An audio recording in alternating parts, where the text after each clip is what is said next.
What's up, B Squad? It is your boy JB, and we are here today, you guys, with a brand new show that I decided to review. This is sold on SLC, you guys. It premiered last night after the Real Housewives of Salt Lake City went off. So I have not watched Salt Lake City yet, you guys, so that live will be up. We'll go live later today about 4 o'clock, hopefully 4 o'clock, to review this episode of Salt Lake City. But this is sold on SLC, season 1, episode 1. The episode is titled The 10 Commandments, you guys. Now, before we do get into it, you guys, before we go ahead and get into it, if you guys are watching this video or any other video on the channel and you guys aren't subscribed yet, then you guys know the routine. I need you guys to do me a solid favor and stop taking me on this date and having me pay for it at the end of it. You guys know the routine. Oh, I just said that. Do me that favor by let's say it again. Do me that favor by liking the video, subscribing to the channel, turning on your post notifications, you guys. And with that out of the way, without further ado, let's go ahead and discuss Sold on SLC, shall we? All right, you guys. So if you guys watched the episode last night, definitely get in the comment section and let me know what you guys thought about it. It was a good episode. It was a good premiere. I have a lot of questions. Have a lot of questions. Right? I do wonder I think somebody told me that I know that there are black people in Salt Lake City, but my God, when you think about Salt Lake City and that church, you just wonder why anybody would want to live there. But that's neither here nor there. So the episode, we were just really introduced to the cast, and some of the cast I think I'm gonna like, some of the cast I don't think I'm gonna see it for. And it's mostly the men that I don't think I'm gonna see it for when it comes to this cast. I don't think I'm gonna see it for them. One in particular, I almost felt bad for him, but then, I was like, do I really feel bad for him? But we'll talk about it as we get into it. So I will hopefully, I'm gonna have pictures of these people to show you guys. So let's talk about the person who was over, the main person on this cast, Jennifer Yo, I believe that's how she says her last name is. So Jennifer is she's spent 17 years as an agent. She's made 118,064,582 in lifetime sales. And she's the CEO of Press. I don't know how you pronounce this. Press. Yeah. If any of the cast is watching this, y'all can put it in the comment section how you pronounce her brokerage. But yeah, so like I said, I'm gonna do my best to have the cast up there on the screen for you guys to see. But yeah, we got Jen. So what I'm gonna do is, like I do with Housewives, I'm gonna talk about them individually. And like I said, hopefully I'll have pictures up if I can edit on this phone, or this phone damn sure can edit on my laptop. But neither here nor there, right? So we see Jen. So Jen was talking to her agents, right? So they're talking about, any new listings that any of them may have and if they need help, right? So we see Tina ask Malaysia for some help. And then Malaysia was talking about a listing that she has. Or it could be vice versa. It could be reverse, where Malaysia needed help from Tina. It's one of the two. But I know Tina, the only black woman on this cast, she mentioned a listing that she had. And so that's really what they were doing in the opening of the episode. They were talking about their listings that they have. And I'm going to enjoy this, right? I think the homes in Salt Lake City, beautiful. Again, I don't know why anybody would want to live there, but that's neither here nor there. No shade to anybody. I'm not a cold person, number one. And then the snow, I don't know how to drive in snow. I don't do snow. So it would just be an absolute resounding hell to the no for me. Now, we saw Jen later in the episode after this. So she was at a home that she's going to be selling for one of her clients, right? It's a 7-bedroom, 6-bath house. Now, the house was nice. Again, this got to be tied into their religion. The fact that those people have so many kids. Cause the family had like stackable washer and dryer, and it was two. It was one washer, one dry. Well, two washers, and two dryers. I was like, wow, y'all. I mean, I know that the Bible say be fruitful and multiply, but my God, today, absolutely not. So we also find out that Jen is the youngest of 7 kids. She grew up LDS, but she left the church, I believe she said 20 years ago, 15, 20 years ago, right? And so she was telling her clients how much that house could go for. She told them it can go for 3.5 million. I was like, damn. So there must be some money up there in Salt Lake City. But then the question that I have is, whose money is it? Because if you go by what that church says, you would think everything belongs to the man. But neither here nor there, right? So we also found out that Jen met her husband. I forgot what her husband's name was. They met on Match.com. The first date they went on wasn't memorable, but the second one, they hit it off, right? They don't have any kids. She told her husband that, she didn't want any kids, that she wanted to focus on business and being an entrepreneur. And he was okay with that, so they got married, right? And so they were talking about one of the other agents that we'll talk about later. His name is Matt. So she was talking about how she identifies with Matt because his family isn't very supportive of him, right? And then she talked about how she is the black sheep of her family because of leaving that church, right? She's divorced. She got married in the LDS church and she got divorced. She was 8 years into her marriage, but she knew 6 months in that she should have left then, right? The one thing that I don't understand when it comes to that damn church is, how do you disown your family? Like that boggles my mind. Like, I'm a religious person, right? I used to go to church when I was a kid with my grandmother, but as I got older, I stopped going to church. And I promise you, if my family was like, we're not gonna rock with you because you don't go to church, I'd be like, well, deuces to you. And I wouldn't feel nothing about it. Wouldn't feel a damn thing about it.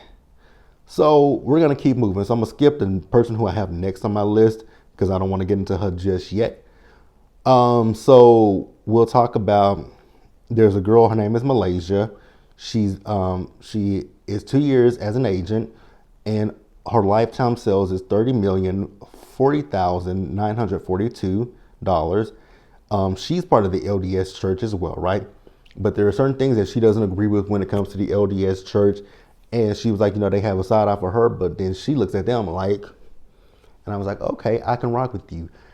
But then I was thinking to myself, you remind me of somebody else that I know that I don't see it for, because she was the same way. Only difference between you and that person is she does not practice the Mormon faith anymore. And you guys know who I'm talking about, Heather from Real Housewives of Salt Lake City. Because season 1, thought I was going to like it. I loved Heather and Whitney season 1. But after that, I don't see it for him, right? So Ms. Malaysia, got my good eye on you for right about now. The next person we'll talk about, his name is Kenny. He's been an agent for 12 years, and he's made lifetime sales $153 million. Okay. Shit, y'all make me want to go into real estate, but I know it's not for me. And then the next person after that we'll discuss is going to be Matt. So Matt has spent 6 years as an agent. His lifetime sales is 25,300,000 sales, right? So we found out that Matt went on a mission. I was like, oh, you went on a mission, huh? You went on one of them colonizing missions. Congratulations, buddy. This is the guy that I said I don't think I'm gonna see it too much for. It's Matt. So Matt said when he came back from his colonizing mission, the apartment complex that he was living in, his wife lived in that complex. They went out with each other. Very unromantic proposal. He said he proposed to her at the Olive Garden. I was like, wow, the Olive Garden. I would have immediately said no to you if you proposing to me at the damn Olive Garden. But looks like she said yes. Well, obviously she said yes. They got kids together. So I wasn't quite sure if I was understanding what he was saying. So it sounds like he only currently has one listing, and this listing that he has is either his brother-in-law or his sister-in-law, or his brother and his sister-in-law. It's like it's a sibling and an in-law. I don't know if it was a brother. I think it's his brother and his sister-in-law. He's selling their home, right?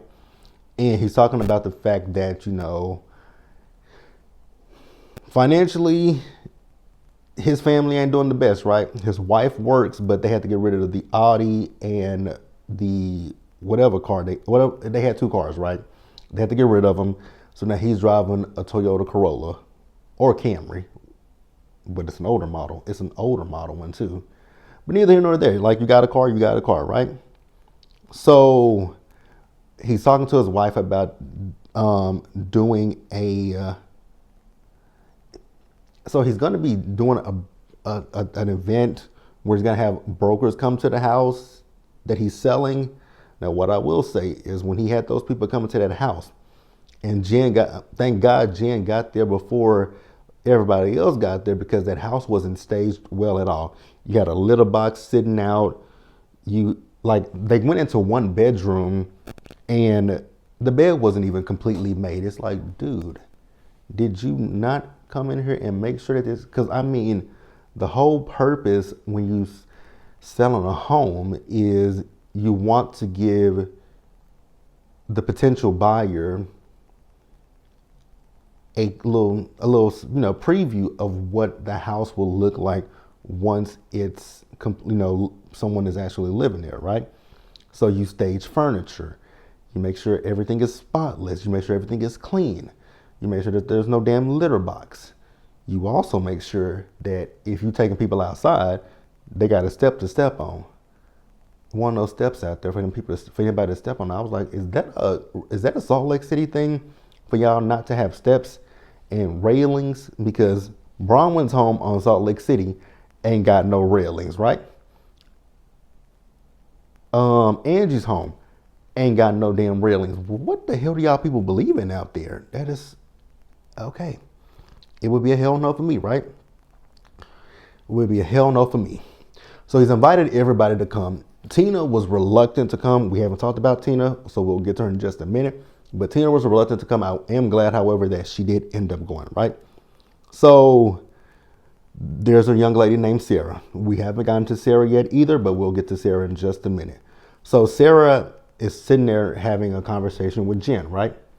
So Sarah is asking Jen, like, hey, things seem to be a little bit off between me and you. Like, is everything okay with this? And so Jen is basically telling her, like, your husband, Chris, has taken some of my top selling agents. And Jen feels a way about that, right? And Sarah was like, well, I brought you 5 agents. So basically, what's the big deal? If they choose to leave, they choose to leave, which, let's be real, if people choose to leave your agency, then it is what it is, right? They do choose to leave. For what reasons? It's up to them, right? It could be more money. It could be better hours. It could be better listings. I don't know. But I do, however, agree with Jen when Jen said, we should not be having this conversation here. I was like, exactly. This is a professional environment. Why are we having a conversation about other stuff?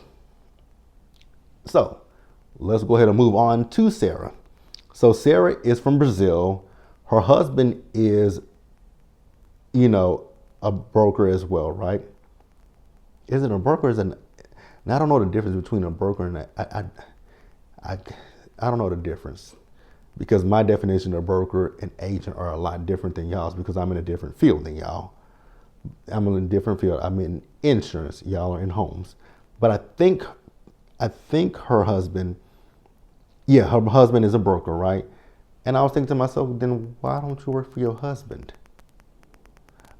But then I thought about it. I'm like, people will probably have some, but I mean, people are going to talk regardless. Give them something to talk about. If they can't take away the fact that you are a good agent, then they can say, well, he gives her better listen because that's his wife. They can show favoritism, but if the numbers speak for themselves, then it is what it is, right? So she's been an agent for 6 years, and her lifetime sales is 28,900,000 lifetime sales, right?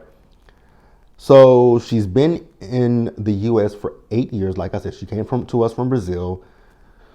Her client When I saw her client get out that car, I said, no, you fucking lying.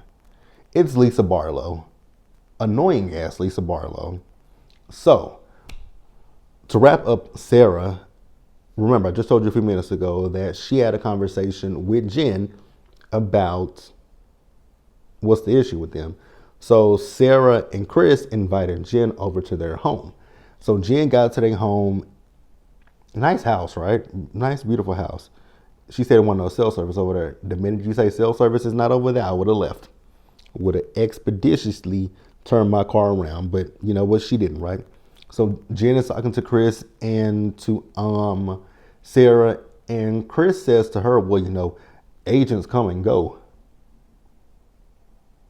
I mean, that is true. People, I mean, agents do come and go, but damn, do you have to be so flippant with that?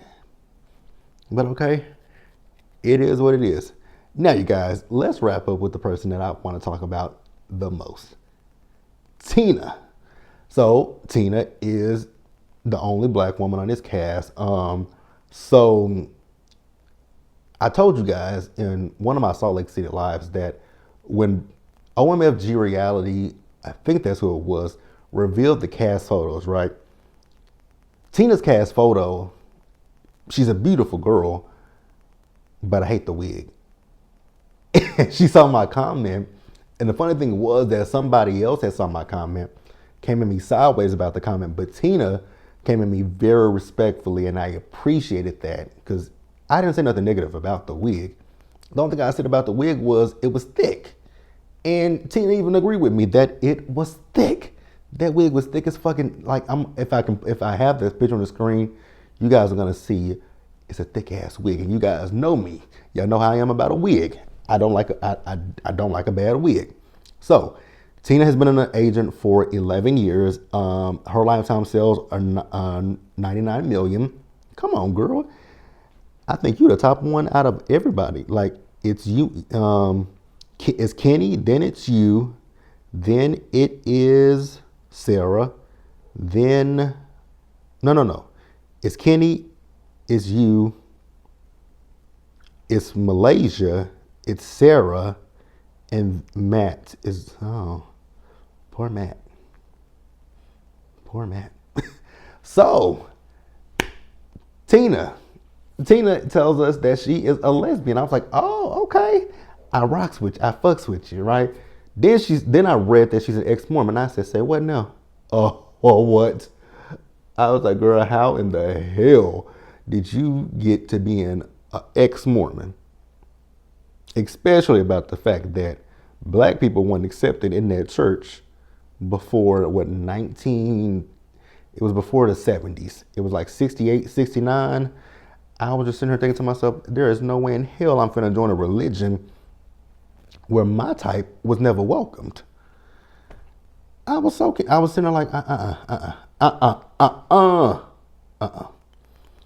She's also a mom to two beautiful. When they show her daughters, I'm like, oh, they're beautiful. Now, me and her, we follow each other on Instagram, so I did see one of her videos. I saw she posted one of her daughters. Beautiful girls.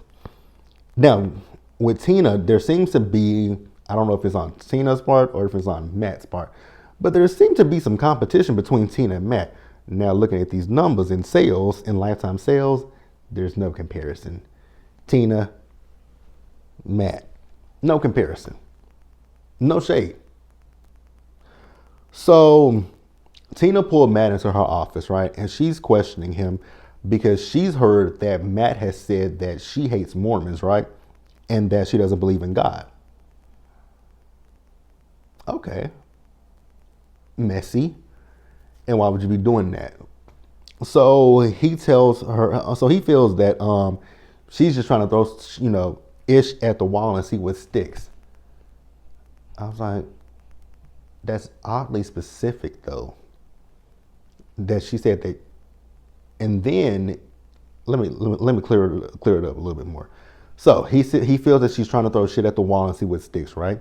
But then he says to her, bring me a person that has said that I told that to. And she says, oh, I got one better for you. My best friend told me that. And then he says that he said that he would never say nothing like that. But then in his interview, he's talking about the fact that, do I like Tina? No.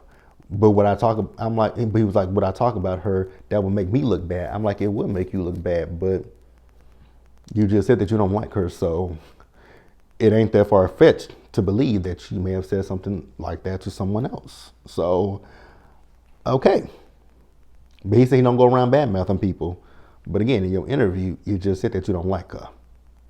Here's my thing. When it comes to people that I don't like, I don't speak on them. Now, if we work together, and we keep it professional, right? I don't talk about you in the workplace. Now I may talk. Hell no, I ain't gonna talk about you outside. Once we done with work for the day, you don't exist in my world anymore. Because I actually had a coworker that I used to work with when I first moved to Dallas. Couldn't stand, did not like for nothing in this world. Outside of work, didn't exist, right? Unless we run into each other, didn't exist. Now, Tina, let's have a little bit of a conversation. Your house is beautiful. Now, when Jen came over to your house with them heels on, right? Beautiful heels. But when Jen came over with them heels and she asked, do you want me to take the shoes off? You should have said yes. Ooh, y'all let people come into y'all's house with their shoes on and don't take them off at the door? Okay. Never me. The minute, even with me, like the minute I get into my apartment, my shoes are off at the front door and I leave my shoes right here along my wall. I need to get a shoe rack. But yeah, hell no. People don't come into my house to take their the minute you come into my house, beloved, you taking them damn shoes the hell off, right? So we found out that Tina was married to a man for 9 years. It was funny when she said that she was with him. She's now like I said, she's a lesbian, so she has a girlfriend. Her name is BJ. And she was like, the fact that, she never orgasmed with a man, but she did with a woman. I was like, well, some men are selfish when it comes to, pleasuring a woman. It's all about them and their ending and nothing about the woman, right? So she answered my question about her coming to being part of the Mormon church. She did say it. She talked about black people not being accepted in the church. And I was like, okay, it makes sense. Because I was like, how in the hell did you find your way towards that religion, right? What else? So this is the part where we found out that because Jen went to her house, right? This is the part where Jen told us that Sarah's husband, Chris, has poached 15 of her agents, right? And we also found out that Matt had invited Tina to the broker opening. And then Tina told Jen the stuff that she's heard about Matt.